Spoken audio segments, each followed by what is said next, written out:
কখনো কখনো বাচ্চাদের আবদারও রাখতে হয়। আসসালামু আলাইকুম। ছোট ছেলে মাছ ভর্তা খেতে চেয়েছে। আমি বললাম যে, বাবা মাছ ভর্তা যে খেতে চেয়েছো, ফ্রিজে তো এরকম কোনো মাছ নেই যে তোমাকে ভর্তা করে দেবো। এখন বলতেছে, আম্মু আমি তাহলে বাজার থেকে মাছ নিয়ে আসি। আমি বলছি, হ্যাঁ যাবা তুমি?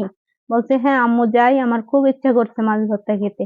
এই যে কথা সেই কাজ, ছেলে চলে গেল বাজারে, বাজার থেকে তেলাপোয়া মাছ কিনে নিয়ে এসেছে। এখন বলতেছে, আম্মু এখন আমি কি করব?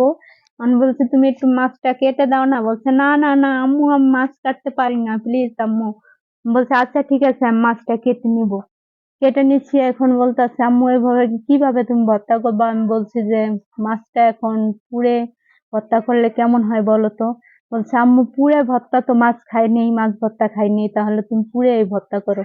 আমি চলে গেলাম চুলায়। চুলায় গিয়ে আমি মাছটা পুড়ে নিলাম ভালোভাবে, সুন্দর করে মাছটা এপিট ওপিট করে পুড়ে নিলাম। এখন এখন ছেলে বলতেছে, আম্মু ঠিক আছে পাটায় ভর্তা করে দিলে ভালো হতো, মাছ পুড়ে যেহেতু নিয়েছো এখন পাটায় ভর্তা করে দাও।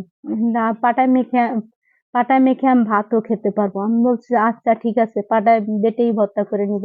আমি পাটায় বেটে ভর্তা করে নিলাম। এই সময় ছোট ছেলে ঠিক সময় মতোই চলে আসছে, বলছে যে, আম্মু ঠিক আছে, এখন পাটায় আমাকে ভাত মেখে দিবা। আমি বলছি, আচ্ছা বসো।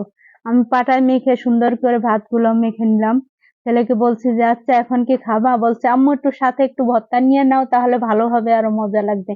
আমি পাটায় মেখে ছেলেকে ভাত দিলাম। ছেলে বলছে যে, আম্মু এত মজার ভর্তা আমি কখনো খাইনি, আম্মু তুমি আবার ভর্তা করে দিবা।